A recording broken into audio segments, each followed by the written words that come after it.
at the end of the Vietnam War in 1975. Let me get into a better angle. Thưa quý niên trưởng và quý chiến hữu, thưa quý bà con đồng hương Việt Nam tị nạn cộng sản, hôm nay là một ngày đau buồn cho dân tộc chúng ta, đau buồn cho những người chúng ta mất nước lưu vong. Được cơ hội thành phố San Jose cho chúng ta cử hành lễ thượng kỳ và quốc kỳ chúng ta được treo trong một tuần lễ tại cột cờ thành phố San Jose. Chúng tôi cảm ơn City Mayor and City Council member help us to do this. Và chúng ta nên tri ân và chúng ta cố gắng tưởng nhớ mặc niệm.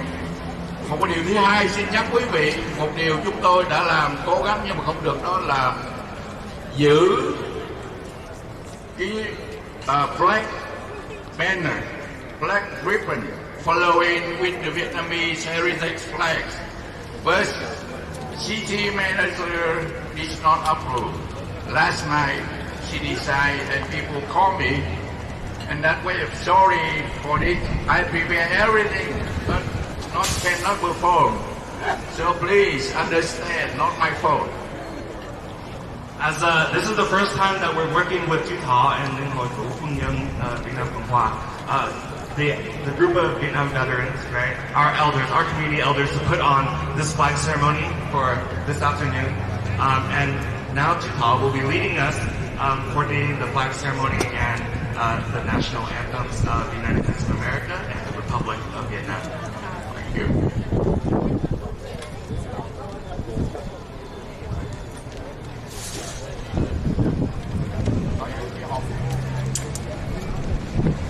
Tất cả khối quốc quân kỳ, thưa quý bà con cô bác, chúng ta đứng lên nghiêm chỉnh để đón quốc kỳ Hoa Kỳ và Việt Nam Cộng Hòa. Ladies and gentlemen, if we stand up, please.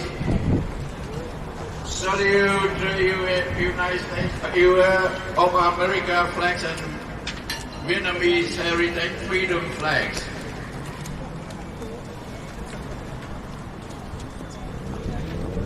Chúng ta không có kéo cờ anh Hải, chỉ có cờ Việt Nam thôi, không kéo cờ.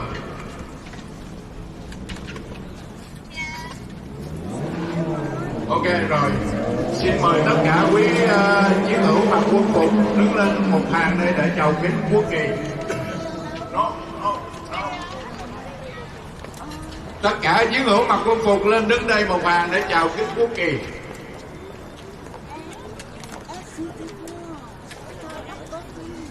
Xếp hàng ngang dùng nhìn xuống. Xếp hàng ngang. Tự động xếp hàng ngang sao hàng. Tự động sao hàng.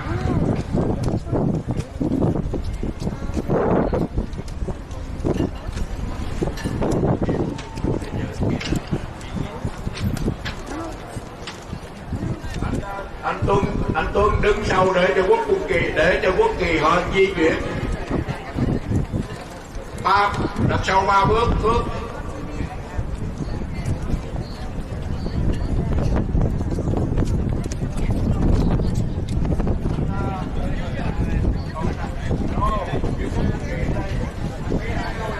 Phương đứng lui đằng sau, anh Phương đứng lui 3 bước nữa, anh Túc đứng lui 3 bước nữa.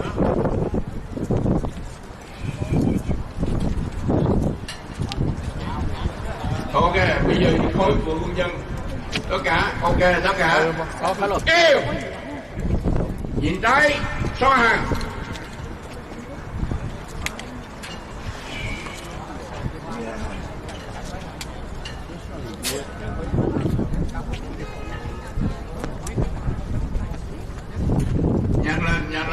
Nhanh lên.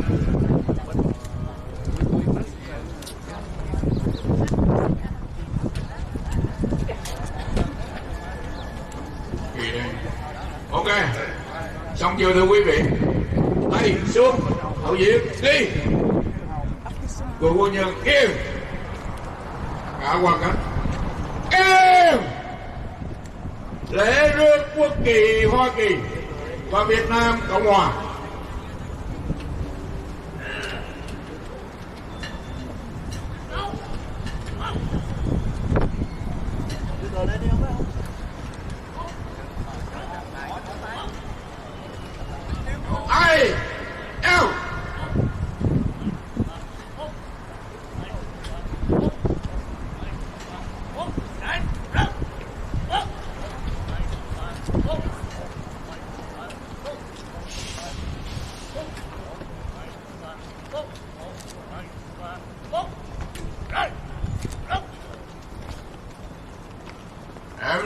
kỳ xuống.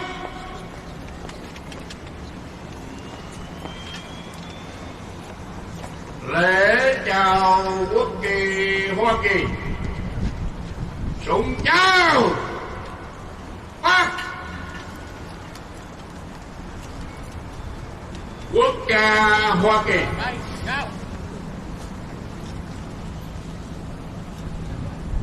Quốc ca Hoa Kỳ.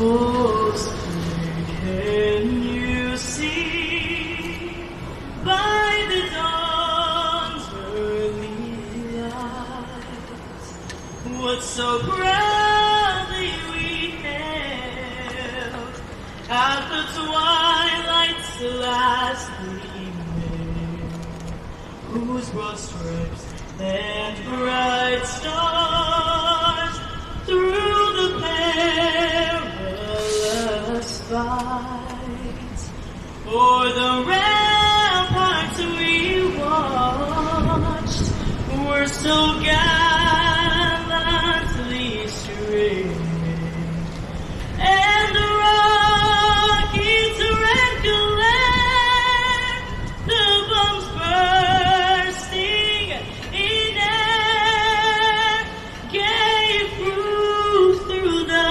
night that our flag was still there.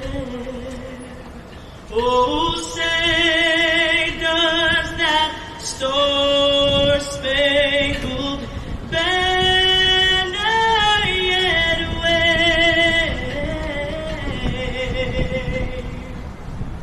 o'er the land of the free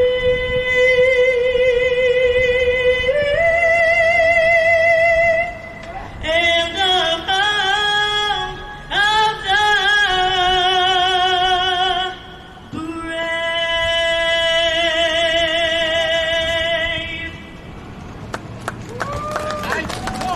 Quốc kỳ Hoa Kỳ chấm dứt. Đem xuống. Xuống. Lễ chào quốc kỳ Việt Nam Cộng Hòa. Súng chào phát. Quốc ca Việt Nam Cộng Hòa. Bắt đầu. Này cùng dân ơi, quốc gia đến ngày giải phóng, đồng lòng cùng đi hy sinh tiếc gì thân sống, vì tương lai quốc dân cùng sống và quyết định làm sao cho núi sông từ nay luôn vững bền, dù cho thầy ở trên gương giáo thủ nước lấy máu nào để bao, nói dòng nước biết phải cần danh huy, người công dân luôn vững bền tâm trí hùng tráng quyết chiến đấu làm cho khắp nơi vang tiếng người nước Nam cho đến muôn đời. Công dân ơi, máu hiến thân dưới cờ, công dân ơi, mau làm cho cõi bờ thoát cơn, tàn pha vẽ vang nổi giống dân danh miền Nam dòng sông lạc hồng. Lễ chào quốc kỳ Việt Nam Cộng Hòa chấm dứt. Đem xuống. Xuống.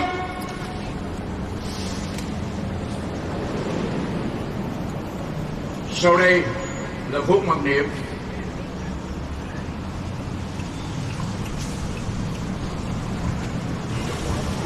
We now ask you to join us in a moment of silence to honor the lives that were lost in the fight for freedom. A moment of silence to honor and remember the sacrifices made by the Army of the Republic of Vietnam. Ladies and gentlemen,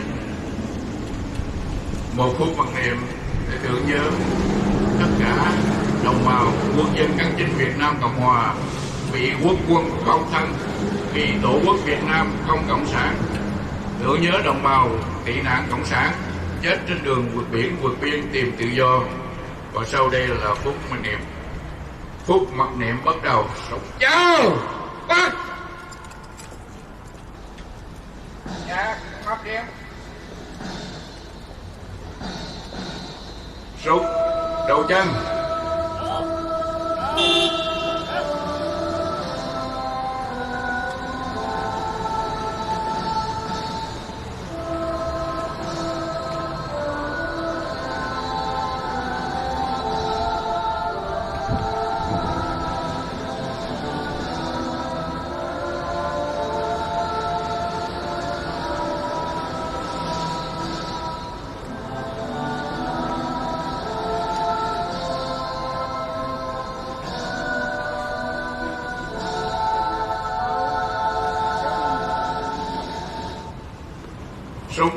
Phút mặc niệm chấm dứt.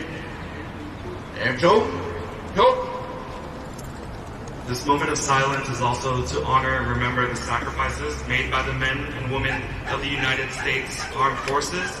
This moment of silence is to honor refugee lives lost while escaping a country that was no longer theirs in search for freedom. Thank you for sharing this moment of silence with us here today. Ladies and gentlemen, the flag raising today is done. We try to separate our color guard back to the forward. Khối quốc quân kỳ. Để tiễn đưa quốc kỳ Hoa Kỳ và Việt Nam Cộng Hòa. Chào tay! Cao!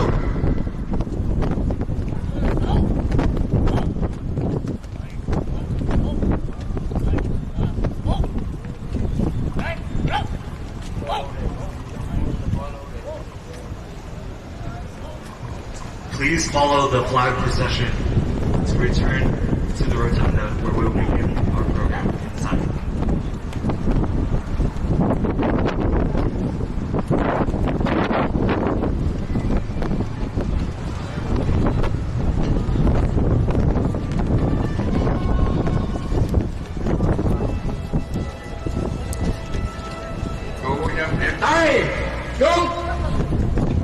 Ladies and gentlemen, thank you very much for participating in raising our flag.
Xin cảm ơn các chú và các anh các chú trên cờ để có thể tham gia chương trình.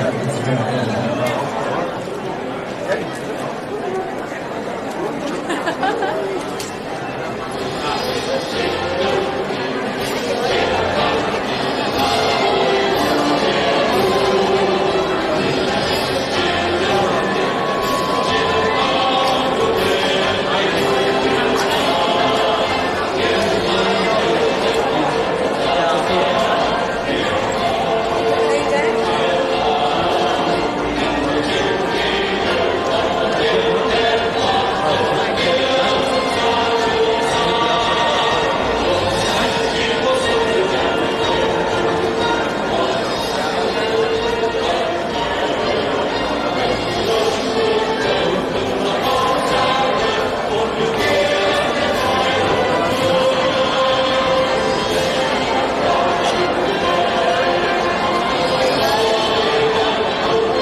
Chương trình của chúng ta sẽ bắt đầu trong khoảng chừng 1 phút nữa. Xin quý vị ngồi xuống.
Welcome to the Vietnamese American Roundtable's 11th annual Black Annual Commemoration of the 48th anniversary of the Fall Cycle.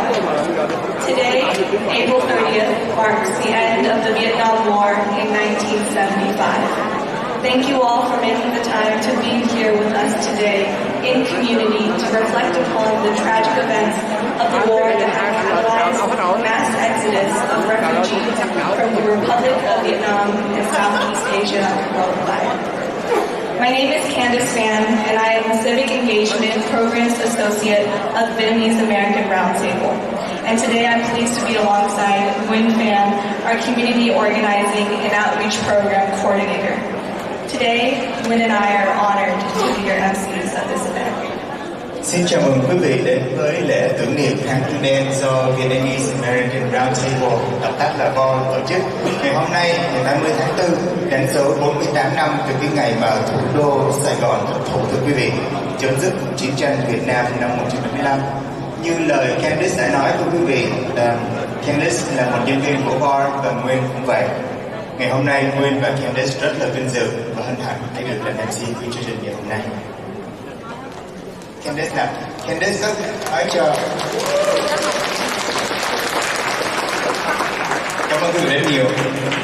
Candice có thể nói cho quý vị biết thêm một đôi điều về bản thân của Candice hay không? Thank you, Nguyen. So what Nguyen just asked me is, can I share a little bit about myself and why I'm here today? Well, in short, I am the daughter of two refugees. Both my parents fled the docks of Saigon, and after migrating quite a bit, they finally landed in sunny San Jose, California, where they've made it their forever home. It's been a home that I've been blessed to grow up in and learn the Vietnamese culture and traditions. So for me to be here today as your MC of this event in this beautiful rotunda that represents the city with the largest Vietnamese population outside of Vietnam is such an honor because it's an opportunity for me to present my gratitude towards my parents, my family, and this entire community who have sacrificed so much to raise young Vietnamese Americans like myself. So Nguyen, how about you? What's your story? Cảm ơn Candice. Như lời Candice đã nói là Candice là người sinh ra và lớn lên tại nước Mỹ. Bố mẹ Candice là người bệnh binh sang Hoa Kỳ. Còn Nguyên thì ngược lại một xíu là Nguyên sinh ra và lớn lên ở Việt Nam. Nguyên lớn lên Gòn. Và Nguyên sang Mỹ năm Nguyên mình tập ít sống ở vùng rất là xa xôi, không có cộng đồng người Việt Nam. Cho nên là tiếng Mỹ cũng không biết, tiếng đi học cũng rất là buồn, không có bạn bè. Cho nên từ cái ngày mà bố mẹ Nguyên chuyển về San Jose xong thì cái cuộc sống tinh thần của Nguyên nó mới khá lên được. Rồi từ đó Nguyên mới học giỏi và hiện tại giờ thì Nguyên đã có công ăn việc làm đàng hoàng, làm việc tại thành phố San Jose và đợi việc cho VOR nữa. Cho nên là Nguyên cảm thấy cái sự mà thành công của mình ngày hôm nay đó là nhờ tất cả những cái sự đóng góp của quý vị đã đi trước. Nhờ có quý vị đi trước thì Nguyên mới có được ngày hôm nay. Cho nên Nguyên xung phong làm MC cho chương trình ngày hôm nay.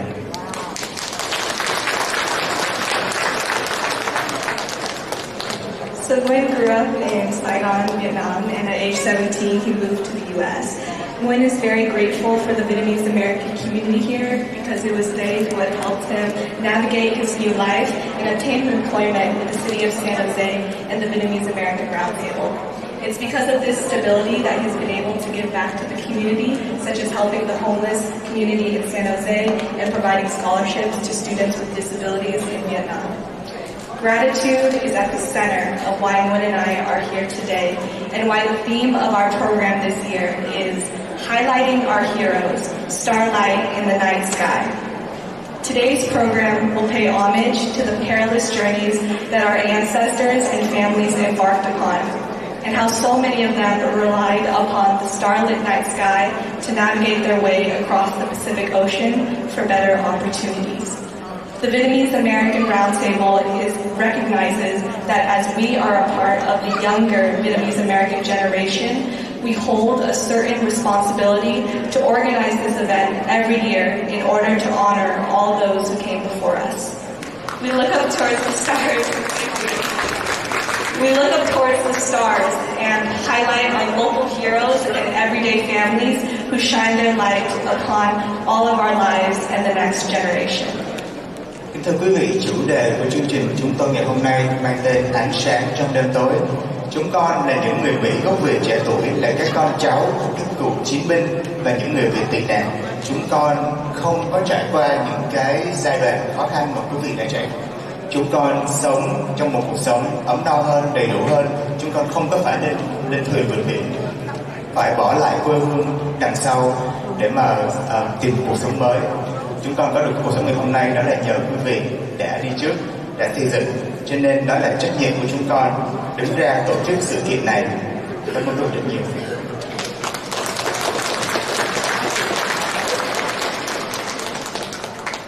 We will now be passing it over to Atkinson Tran, the president of VOR's board of directors, and also Philip Nguyen, our Executive Director, to say a few words. Xin mời anh Atkinson American Roundtable và giám đốc điều hành của Vietnamese American Roundtable, anh Philip Nguyen.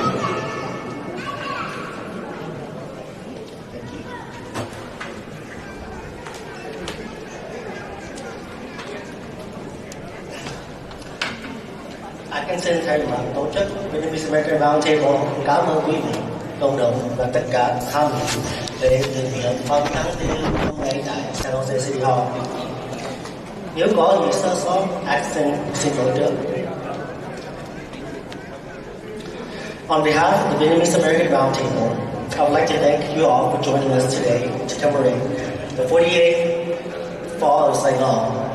It's been 11 years since a group of younger generations of Vietnamese Americans got together and took on grassroots efforts to organize this annual event.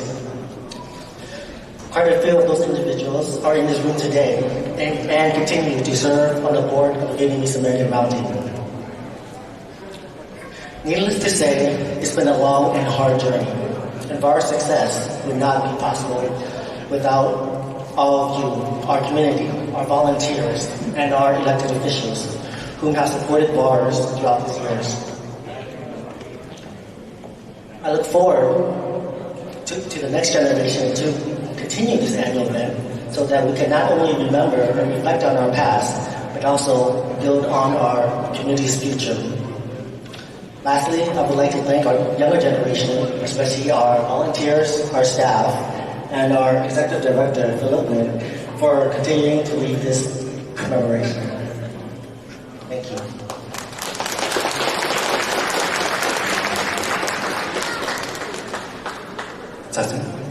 Thank you, Atkinson, for your remarks, and to place what we're doing here today in the history of what has been done before us, right?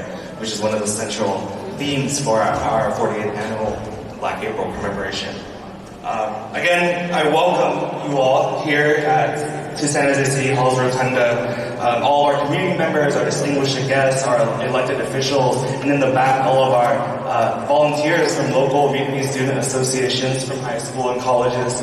As we join together this afternoon and commemorate this day that we call in Vietnamese Ngày 30 tháng 4, also known as April. Kính thưa quý vị, quý ông, bà, cô, chú, bác, anh chị em đã đến tham dự cho lễ tưởng niệm tháng Tư đen cho ngày hôm nay.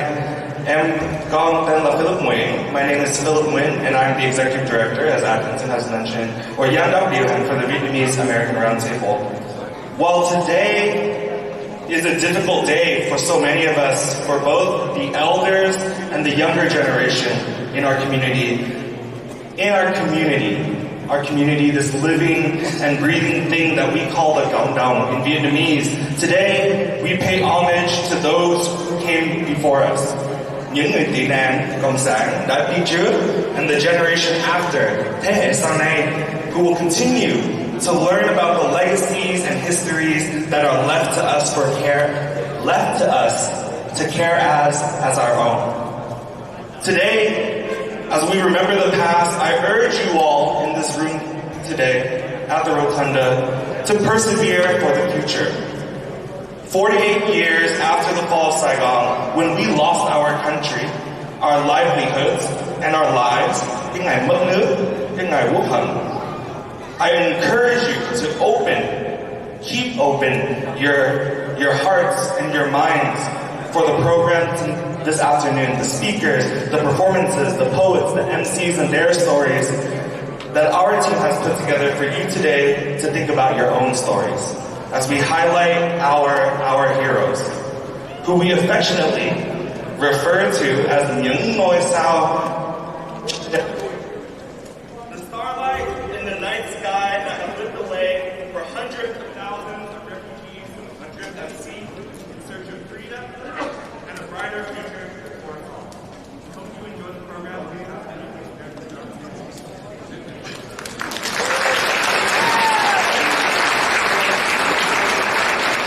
So now I'd like to welcome to the stage Ms. Lee Nguyen and Christina Johnson, who will be leading us through remarks from our elected official.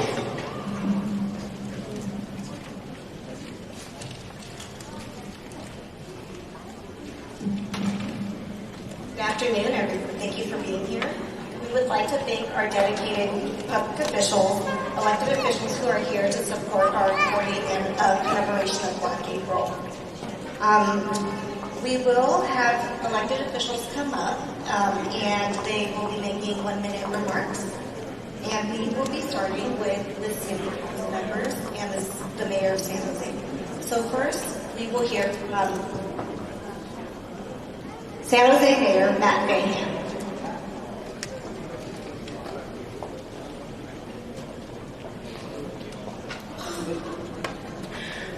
Since Mayor Bayham's not here yet, we would move on to Council Member Bian Dawn. We'd like you to come on stage along with Council Member Omar Torres, Council Member David Cohen, and Council Member Domingo Gonzalez. And Council Member Peter Ortiz.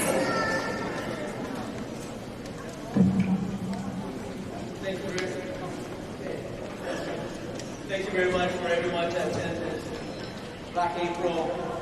April 30th, 1975 is not only a day of making the fall of South Vietnam, a land that has the flag of the country called the Republic of Vietnam, for which many soldiers heroically sacrificed their lives. Yet, many lives, blood have soaked the land of South Vietnam while they tried to escape the violence. The savage invasion of the communist soldier from North Vietnam, ideological war between the communist brutality and the freedom and democracy of South Vietnam. But it is also the day that marked the young generation, like myself, wholly lost the opportunity to contribute to our Vietnamese here in San Jose. Our energy, our talents, to drive democracy and the prosperity of Vietnam to be independent and freedom. A new generation has grown up, and today, standing in front of you, I will never forget the sacrifice of our soldier on the front line, the prisoner of consciences, the martyrs who sacrificed for democracy and freedom. And many, many lives have been lost in the deep forest and the depth of the sea, looking for the freedom. They remind all of us that freedom and democracy can be taken away any given moment. And we should not take it for granted. And we need to preserve and protect it.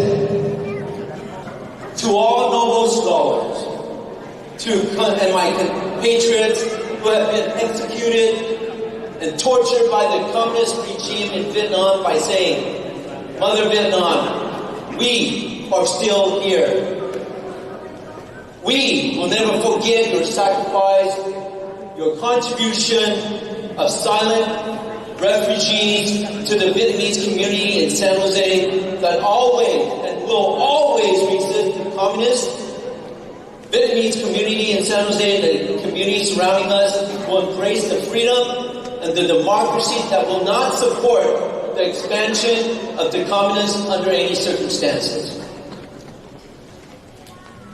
I shall take a few more minutes to speak in my native language to my family, my friends, and all the refugees. Ngày 30 tháng 4, 1975 không chỉ là một ngày đánh dấu sự sụp đổ của miền Nam Việt Nam, đã từng có là cờ riêng cho một tổ quốc mang tên Việt Nam Cộng Hòa, mà biết bao nhiêu chiến sĩ đã hy sinh tại Việt Nam, miền Nam.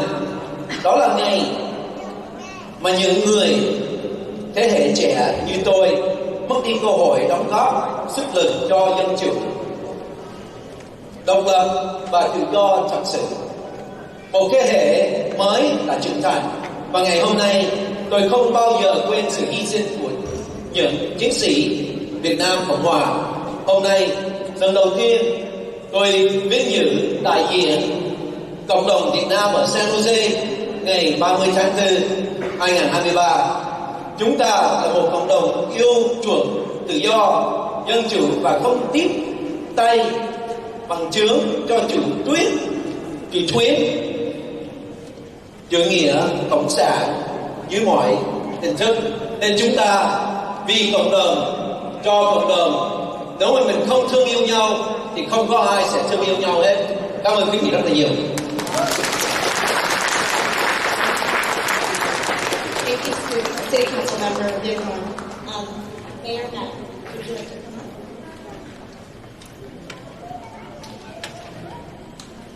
Yes. Good afternoon, Chào Quý Vị. I don't know that I can do much to improve upon what Councilmember Dewan just said. Apologies for being a few minutes late. It's been a busy day. I've seen many of you here at 3, 4. I think, Senator, I've seen you at maybe 5 events now today. So we're all keeping busy as we come together to commemorate this dark moment in our history.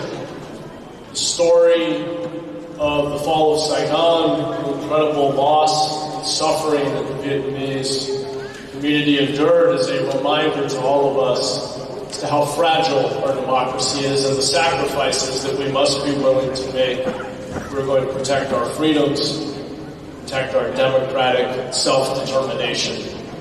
The story of the Vietnamese people, the refugees who came to our country, is an inspiration, and it's one that we must continue to remember and celebrate in a world in which democracy is constantly under threat, as we see today in so many places. So I appreciate the opportunity to commemorate this dark period with you all. As many of you know, my wife's family fled from Cuba when the communist regime took over. My father served in the 101st Airborne Division during the Korean War. So these stories of loss and fighting to maintain freedom and what so many had to give up are very near to my heart. I want to thank you again. I want to especially thank Councilmember Dewan, my fellow council members who are here, all the dignitaries. We're joined by Congress members, Lofgren and Eshu. It's a great honor to have our Congresswoman here with us today, and county supervisors. I see Supervisor Chavez here. It's really a great coming together of community members. So we're all here to say that we support our Vietnamese community. Thank you for all of your contributions to San Jose and the broader region. And we look forward to building a stronger democracy here in America with you in the years ahead. Thank you.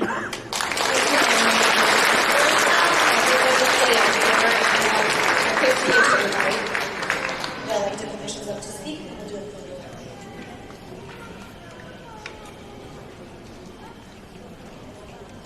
Next, we would like to introduce Supervisor Cindy Chavez to come up and make a few remarks, and Supervisor Otto Lee.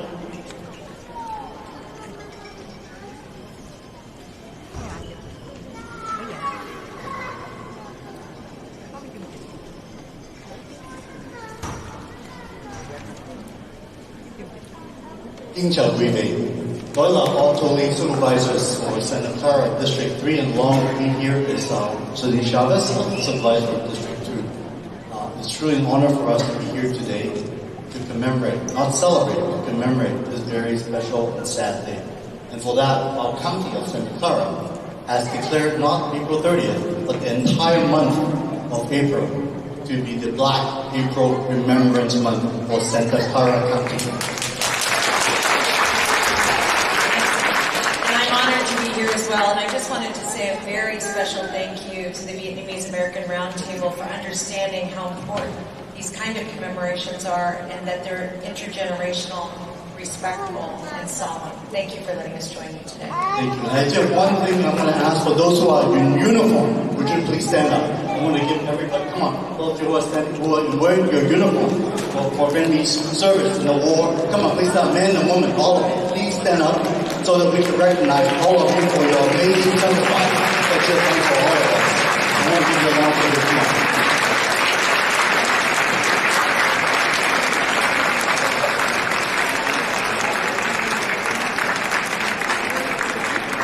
Thank you. And come on, David. Thank you very much for having me. Next, we'd like to introduce Assemblymember Ashkara and Honorable Powell from Office of Assemblymember Alex Lee to come up and say a few things.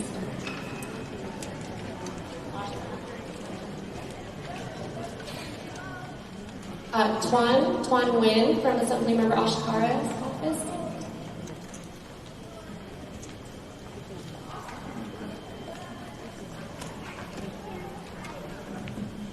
Thank you for the kind introduction. Hello everyone, my name is Tuan Nguyen. I am the field representative for California State Assembly Member Ashkara. I'm honored to be here today on behalf of California State Assembly Member. Unfortunately, he could not make it to the event today, but please know that we are very honored to be here, and we would like to also thank Vietnamese American Roundtable and all the community leaders for putting together a great ceremony in honoring the heroes who defended our democracy and liberty. And we are very honored today to join this commemoration. So thank you, and thank you, Assembly Member Alexei Irving, for also co-signing the joint certificate of recognition.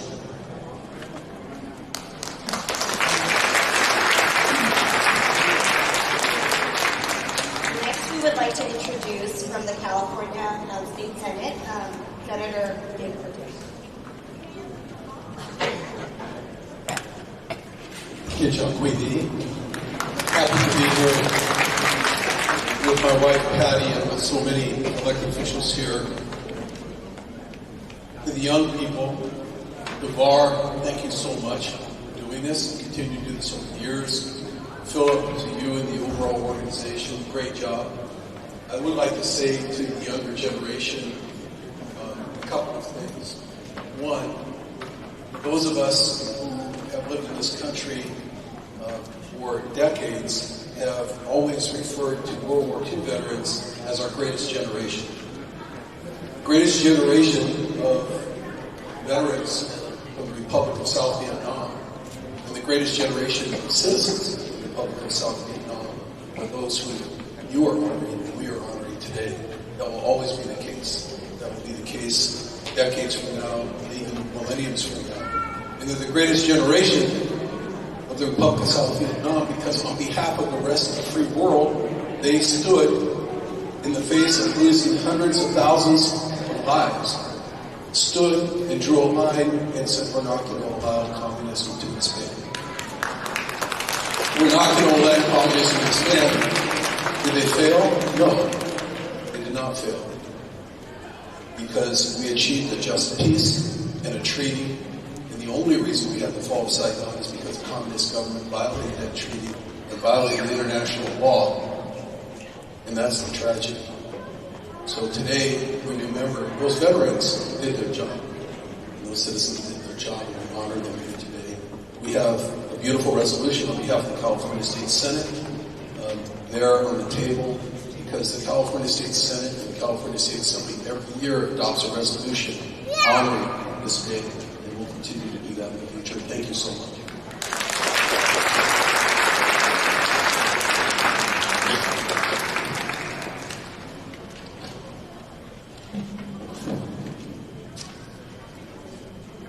Next, we would like to introduce Congresswoman Zoe Lofgren.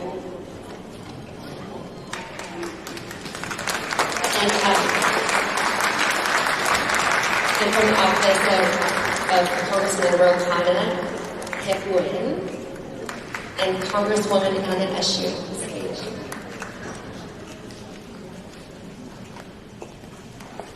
Good afternoon, everyone. I want to thank the Vietnamese American Roundtable for hosting and organizing this event today. It's an honor for all of us to be here with you to remember. There are some that are so blessed to be born in America. And then there are others that choose America. And the Vietnamese people chose America. And it wasn't easy to make that journey. I think we're all here to thank you. To thank you for coming to America, for having the courage to make that journey, to sacrifice in the face of so much tragedy. You have blessed America. You have blessed this community of San Jose. You are contributors to making this place stronger and better. And when you do, you're making America stronger and better. So bless all of you. It's so good to be with you. Thank you. In this time in our country, we know that democracy is sometimes challenged. We need to stand up for democracy. And we appreciate the Vietnamese American community more than anything, because you know about democracy and you know about fighting communism and authoritarianism. And for that, we are grateful. We are here for our 48th commemoration of Black April, and its significance is huge. It was a loss, but it was also America's gain. Some of the most patriotic Americans I know are Vietnamese Americans, and for that, we thank you. We do have a resolution, I won't read it, but it's significant that all 4 members of Congress who represent Santa Clara County have signed it. Myself, Zoe Loeffler, Anna Eshue, Jimmy Panetta, and Ro Khanna. And it's a rare time when you have 2 members of Congress at a single event. So I think that shows you how important we think this is. God bless you all, and we will put this resolution for inspection over at the table.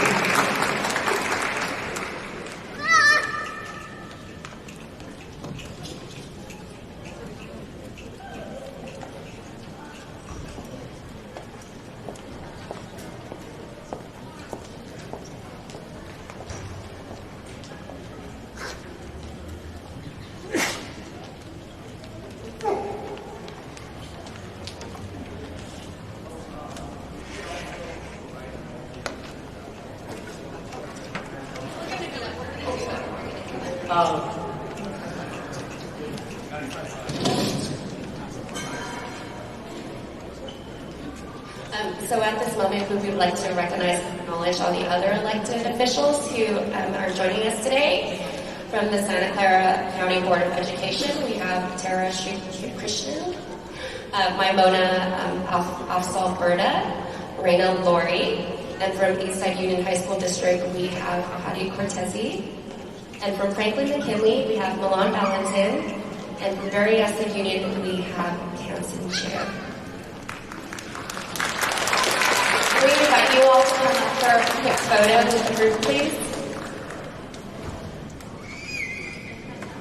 While we're waiting, I'm going to take the opportunity to thank you, Senate and Congress that came to this event. And I want to give a big shout out for VARS continue this tradition, and I know that they'll continue this for many, many years to come. Thank you again, VARS. And thank you for the mayor and the city staff that put out so much amount of energy and time to make this the first Sunday for Black April. Thank you.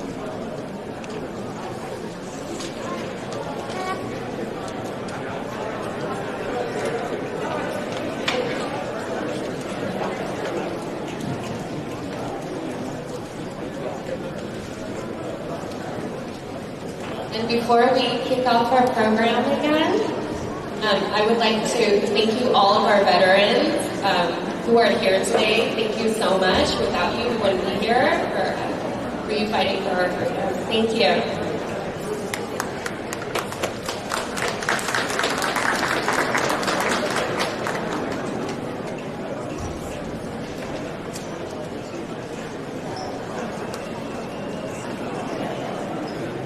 Thank you, Christina and Mimi, as our elected officials. Coming up next are multi-generational performances that represent the past, present, and future of Vietnamese Americans.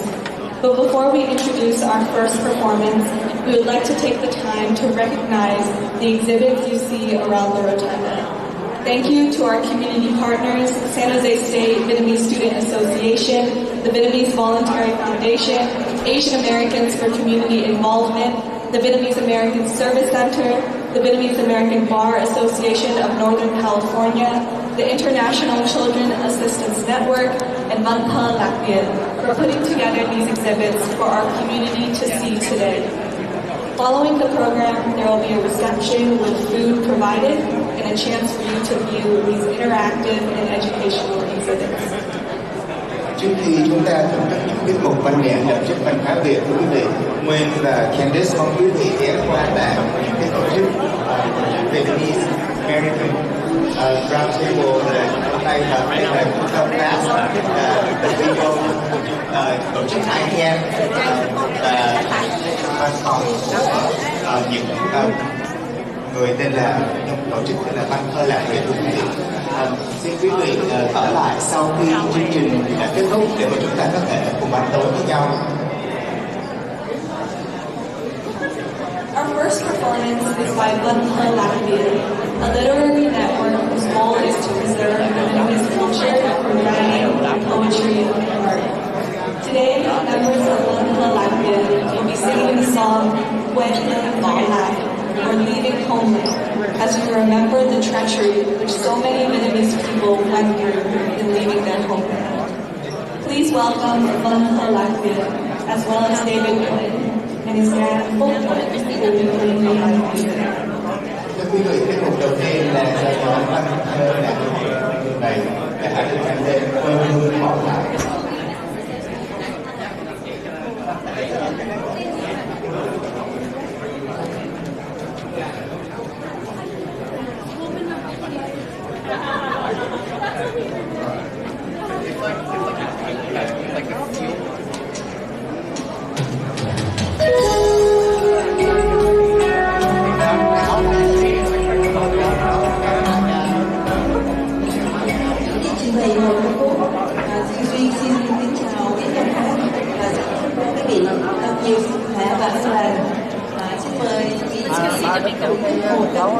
Quê hương bỏ lại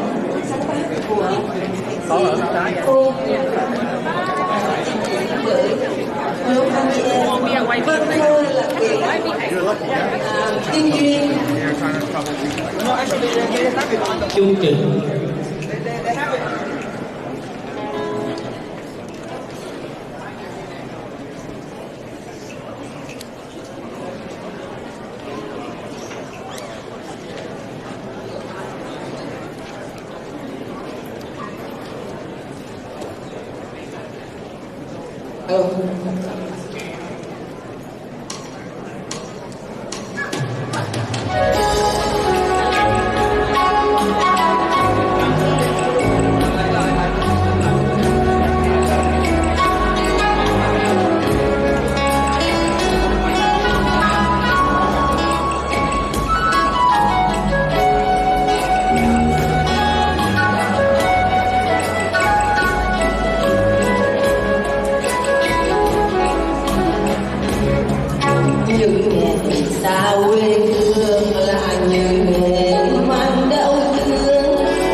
Ra thôi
Thank you, Van He Hakil, for that wonderful performance.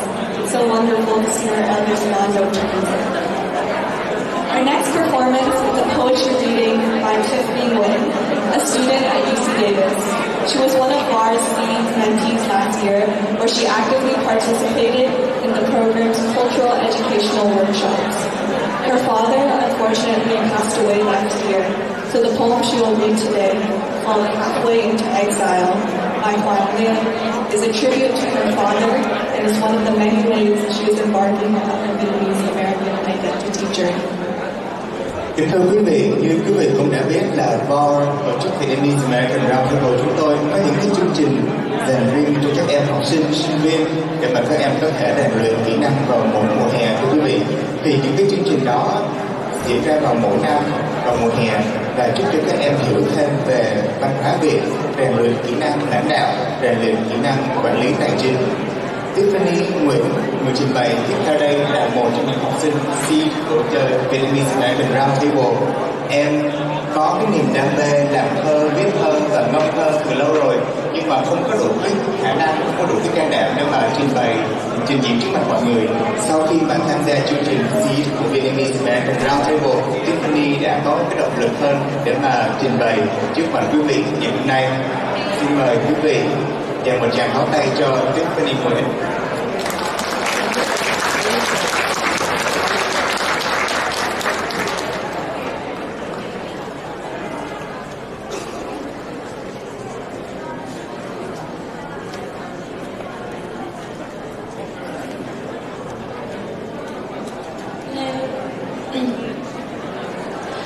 After my dad had a stroke, I was his caregiver for a few years until he died last year. I got this book of poems from my dad's doctor. I want to dedicate this piece to all the people we meet along our life journey to help us in any way that they can. Halfway into exile. When we stopped before dawn in our long march northbound, the bamboo trees' faint shadows bore heavily on my tired shoulders. The murmuring breeze lulled the hillside hamlet to sleep. After the air raid, the night was strangely quiet. Nothing was left standing. Banana trees, cassava plants, hedges. We finally came to a battered thatched hut where a small torch flickered. I hung my hammock and shook the dust off my travel-worn shirt. I realized the real suffering caused by the war between the two parts, lending an appreciative ear to my landlady's story. Mourning followed mourning. Misery succeeded misery. My younger brother was killed in the Jaipurian Western Mountains. And the upper Laos jungle is holding my two older brothers' remains. Each day, I wait for my beloved until daylight fades and stars die out. But moonlight over Mianhai River keeps my anguish alive. Even the rice and corn withered for my departed husband, and silently lament the fate of the warrior's forlorn wife. Who is the cause of our separation? Of bombing over there and anxiety over here. On the swinging hammock, engrossed in my thoughts, my heart was heavy when a rooster's crow heralded the midpoint of my march into exile. Thank you.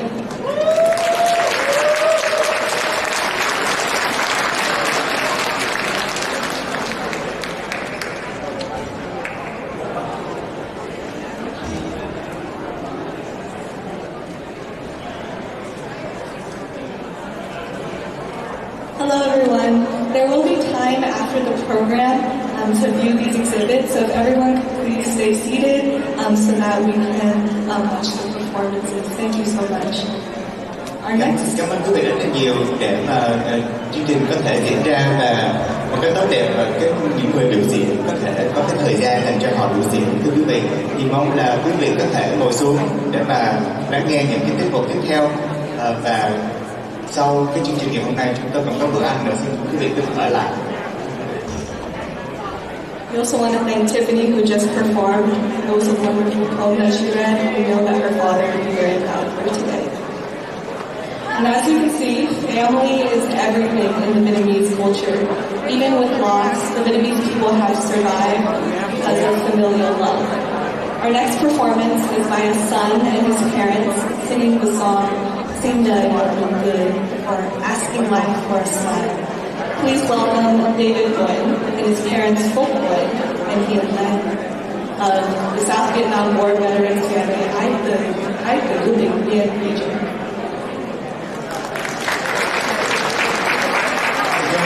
Tiết mục tiếp theo là do gia đình thuộc tù nhân chính trị Ái Tử Bình Điền Bắc Cali, một bài hát do nhạc sĩ Nam Đồng sáng tác, bài hát được mang tên Xin Đời Một Nụ Cười.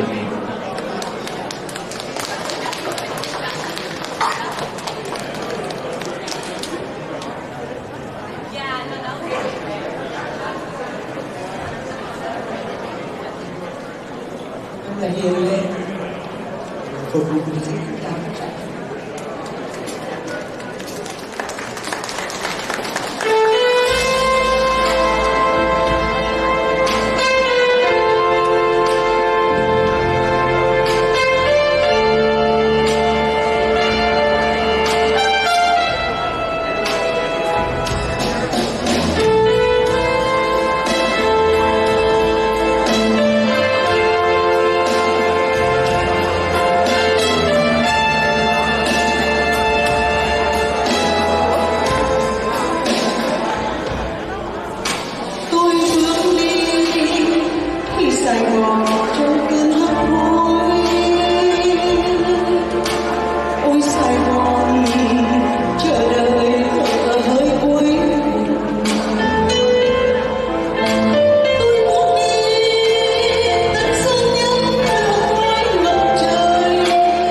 Wow, what a moving and touching performance. Thank you, David. Thank you for that wonderful family performance. Our next performance is another poetry reading, this time by Brandon Liu, a student at Stanford University studying Vietnamese translation and community health. He currently serves as a Northern California UVSA Executive Board member, and today he will be reading his original poem called Here, to reflect upon the lives of his parents and his grandparents, who remind him of the importance of being in the present moment. Tiết mục tiếp theo thưa quý vị do anh Brandon Liu, một người mình rất là hâm mộ từ lâu nay rồi. Brandon hiện đang là học sinh tại trường Stanford, và Brandon đến đây ngày hôm nay anh là trích một bài thơ tên là Here, dịch ra là đây. Bài thơ này anh dành tặng cho gia đình. Xin mời Brandon lên.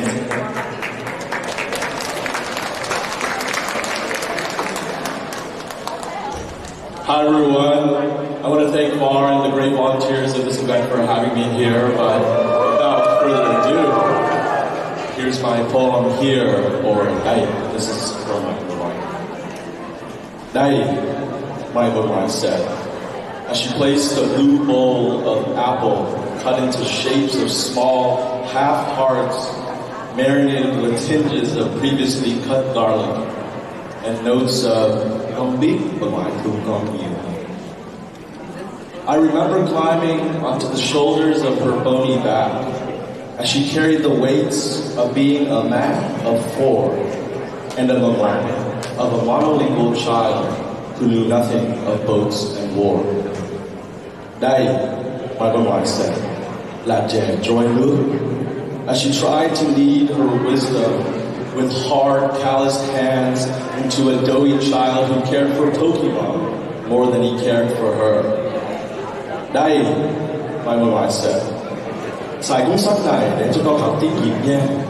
As she sat frailly, holding a brown book, stolen, shaking with weakness and love and Parkinson's in a cold nursing home in Anaheim before reuniting with my grandfather. Nhưng ở đây, I say, mình tới rồi, we've arrived at a place, in a time, in a moment where your resilience shines brighter than the sun could ever hope to define. A geographical location that cannot be pinpointed by latitude or longitude or on even Google Maps, but by a feeling by those around you, a feeling of togetherness, với nhau. Ở đây, we celebrate togetherness in spite of a diasporic force that moved us apart, and with grit, with passion, and art, and most importantly, with gratitude to you, Mumbai, and Jabe, and tất cả. We continue to be people, continue to be a community, and continue to be Vietnamese, continue to be here. Đây, I say to Mumbai, because of you, mình lúc nào cũng ở đây. Thank you.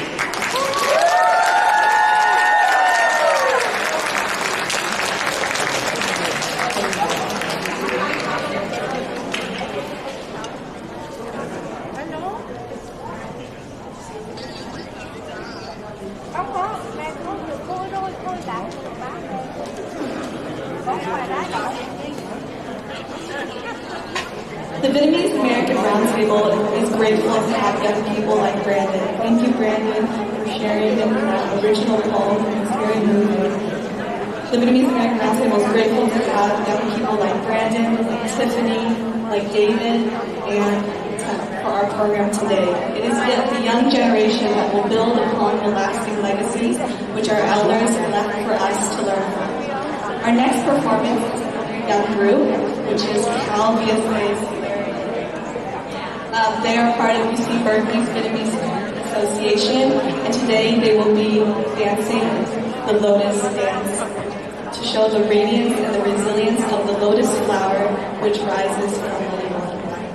Tiết mục tiếp theo thưa quý vị là do nhóm những bạn học sinh người Việt tại trường UC Berkeley bài hát một cái tiết mục múa và mang chủ đề Hoa Sen. Xin mời các em lên sân khấu.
beautiful performance.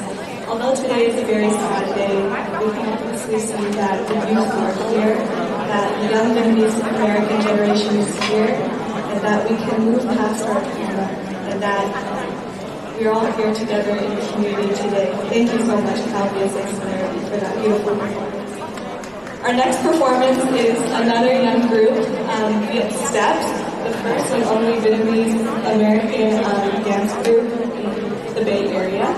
And today they will be dancing to the song Vietnam Trong Tôi Là, also known as Vietnam. Nhóm múa tiếp theo là do một người mà Nguyên hâm mộ từ rất là lâu nay rồi, người bạn tên là Chiêu Quân. Thưa quý vị, như quý vị cũng đã nhớ là người MC của những cái chương trình Black April những năm trước là Chiêu Quân. Chiêu Quân là một người Mỹ gốc Việt, một người mong muốn mang lại, tồn giữ lại những cái nét đẹp của cộng đồng Việt Nam trong những cái gia đình múa. Và Chiêu Quân có một trường gọi là trường dạy múa tại San Jose, và đây là cái trường gọi là trường người Việt ổn định thứ nhất ở cái Bay Area này. Và ngày hôm nay các em học sinh của Chiêu Quân sẽ trình bày nhạc phẩm Việt Nam Trong Tôi Là. Và các em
give a shout out to San Jose Vice Mayor Rosemary, who is here today. Thank you so much, San Jose Vice Mayor. Our next performer is another one of our former SEED students, Hillary Wood, who is a kinesiology student at the University of San Francisco. Please welcome her to the stage as she reads aloud her original poem, her original spoken word poem called Revelation, which draws life connections to the stars. Một cái bài thơ nữa, nhưng mà bài thơ này do em Hillary sáng tác và trình bày. Bài thơ được em sáng tác mang tên Revelation. Nguyên sẽ là quy trình viết chữ đề, cái Revelation này không có ý nghĩa gì cả. Nhưng mà bài thơ này một số điều về Hillary.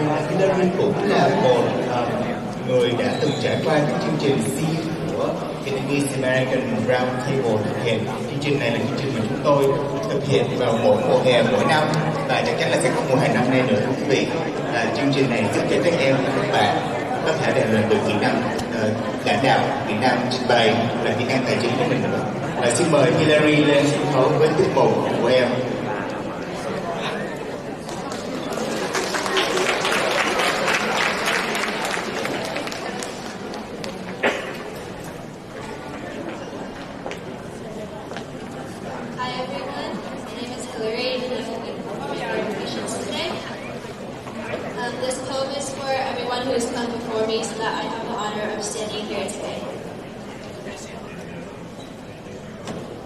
I've always been surrounded by stars. Real, plastic, holographic, and paper stars. I've been granted a childhood of stars and moonlight. As a child, when dusk became dark, my parents would lift the curtains one last time, letting me count the stars outside my window before closing them. And even then, I slept under the glowing plastic stars mat, and I pushed into the ceiling, his hand engulfing mine, parting the darkness away. The next morning, he would drive me to school, while the brightest star in our universe sang steady in the sky. I made my own stars back then, the way only a child can, trace them onto paper, with the pencil sharpened by a kitchen knife, pasted them on projects, smearing white rice with glue. I earned my stars. Holographic sticker stars in the corner of my homework glittering gold. I looked at everything with starry sky eyes and upturned hands until the monsters no longer hid under the bed, but instead lurked in the shadows of bad company and anxiety. I found my stars then too, I think. I made them, the way Grandpa taught me, knotting strips of paper, twisting them around, over and over, over and over, until there was nothing to be afraid of anymore. Those jars of stars, the product of a nervous habit, jars of crumpled paper, recyclable, otherwise trash, useless, hopeless. When I had so many stars in the palms of my hands, but could see nothing of the sky, with the stars in the eyes of everyone I loved started dimming. Casualties of a trauma they can still taste on their tongues. The stars once showed hope to you, didn't they? Even when separated by scarlet stained seas, the stars were constant. I wonder if the view of the stars from here matches those from the motherland, or if they are dimmed by unfulfilled promises. I look up at the same sky my parents stared into at 18. At 18, I am trying. The darkness is always there. In cynical smiles and intolerant minds, the deep flaws of self-doubt and the loss of faith, of trust, of everything bright, the flaws of all society and youth. In me, I try, but I think you do too. No, I know you do too. I see you, solving the problems I am willing to share with rice. With paper, with sneakers, with hugs, I see you. Your steel spine and rigid muscles, hypnotized smiles, closed eyes, muffled sighs, quiet looks spelling out, I love you. Even when you're too tired of me to say it out loud, I love you too. And therefore I try. I see all the stars you have made for me, have given me, have lived for me, and I wonder if you have saved any for yourself. If your stars ever start dying, look up. Look up at the same sky our ancestors looked into, and the things we have gone through, and the places we have been, and the generations before, and generations to be. We have always made our own stars. When our faces are faded, our bones burn to ash, our memories made into story, and story into legend, the stars will still be there. We will still be there because you've been there for me. Guiding, teaching, impossibly patient at the end of the tunnel, I will get there. But for now, I will be here, right here, making for you all the stars I can, saying all the starlight in my soul. I am so proud of you. Thank you.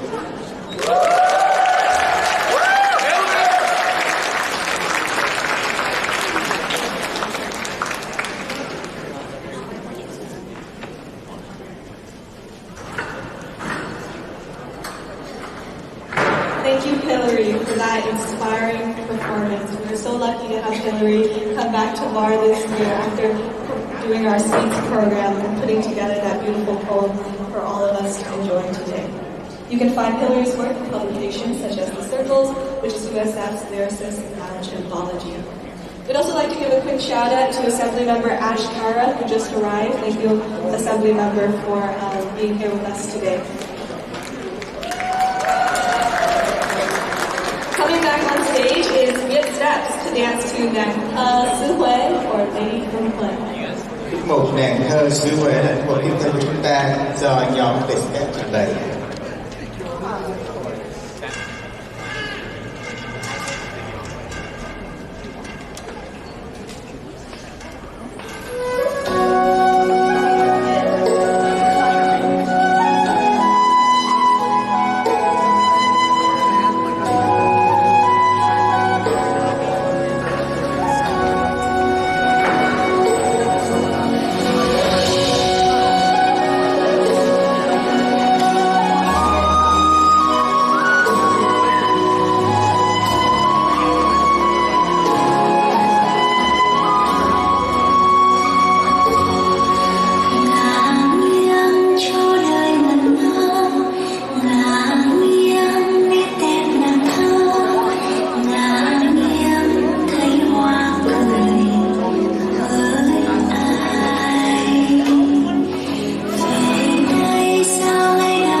Our last performance is by a group that is no stranger to the Vietnamese community and continues to breathe life, vibrancy, and youthfulness into our community.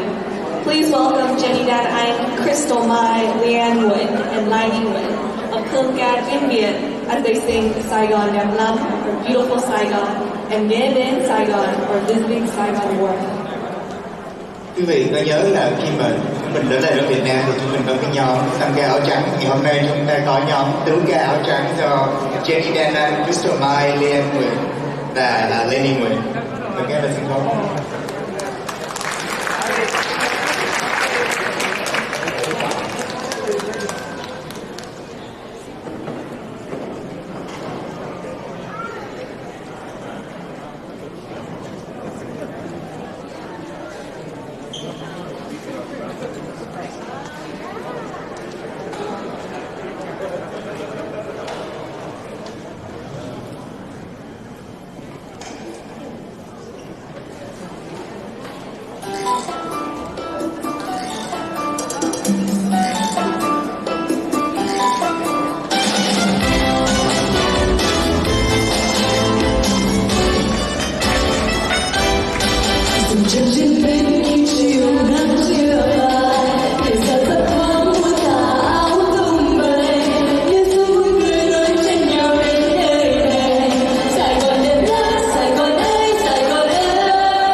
Cảm ơn các em rất là nhiều. Đó là tiết mục cuối cùng của chương trình ngày hôm nay, thưa quý vị. Trước khi mà chúng ta tạm dừng để mà ăn bữa tối thì Quyên muốn dành cái giây phút này để mà cảm ơn quý vị đã đến đây ngày hôm nay. Cảm ơn các tổ chức trong cộng đồng người Việt tại San Jose đã có mặt ngày hôm nay, quý vị. The Vietnamese American Service Center, Vivo, IPM và những cái tổ chức văn phòng của nghị viên khu vực 7, anh biên đoàn nghị viên khu vực 8, anh Domingo Candelas và những người đã đến đây ngày hôm nay. Xin quý vị vui lòng nán lại để mà chúng ta có thể dùng bữa tối nha thưa quý vị. And with that, on behalf of the Vietnamese American Roundtable, we thank you for joining us for the 11th annual Black April commemoration of the 48th anniversary of the fall of Saigon. We hope that you enjoyed the program and will continue to stay for the reception and to view the interactive exhibits around the rotunda. Thank you to the Northern California Association of Veterans of the Republic of Vietnam for leading the flag ceremony earlier this afternoon. And thank you to all our performers, artists, and exhibitors for sharing themselves and their talents with us today. We are sincerely grateful to our volunteers from SJSU VSA, NorCal UVSA, and local high school VSAs for working with the organizing committee to put this event together in person and live streamed this year. We would also like to thank the City of San Jose for providing funding for this event, and to our venue sponsor, the District 7 Office of Councilmember Bien Duan.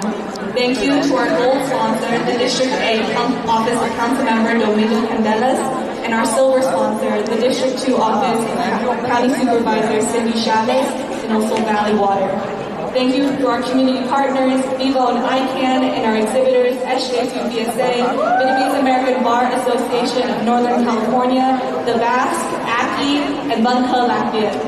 And many heartfelt thanks to the Black April Organizing Committee, a small but mighty group of individuals who have worked tirelessly to make this event possible. And of course, this event would not be possible without all of you here in attendance. Although today is a sad day, we hope that it has provided everyone with a safe space to reflect upon your own life in our community.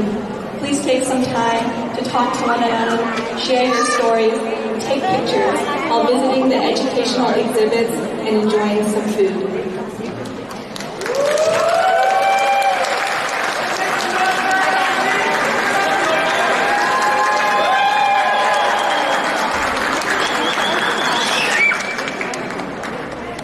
Kính mời quý vị, chúng ta sẽ bắt đầu ăn uống. Các bạn trẻ nhớ là dựa cho các quý vị cao niên đi ăn trước rồi chúng ta sẽ ăn sau nhé. Oh, shoot. Ron, good to see you again. How are you? Yeah, good to see you. Sorry, my hand's cold. Yeah, no worries. It's a long time. But yeah, I thought you'd drop in for a bit. Probably gonna need to eat like real soon. But yeah, good to see you here. Yeah, for sure. Are you still in the area? Yeah, I'm still in the area. Cool. Yeah. It's been quite a long time. Yeah. We're just here, you know, living life, cruising, working. Yeah, but life's been good. You know, just, and time really flies. It's like every weekend there's always something. To the stage. Oh, I'm glad you're here. You know. Yeah, I got your. Are you recording the whole time? Oh yeah, live streaming. Yeah. So yeah, it's for like my family who they're like not here right now, so hopefully they can catch this. Yeah. So right here, if you want to check it out. Yeah, it sounds like a picture, I think. Yeah, so it's on Twitch and also on Facebook. So do you streaming? Yeah, so after this I'm gonna save the video and then I'll put it on YouTube. Yeah. Sweet. Yeah, this is what I do on the side, and it's a little side hobby, so yeah, it's good. Got the fresh Starbucks across the street. Good. I'm in my way home now, but yeah, good to see you. Yeah, so good to see you too. Yeah, take care.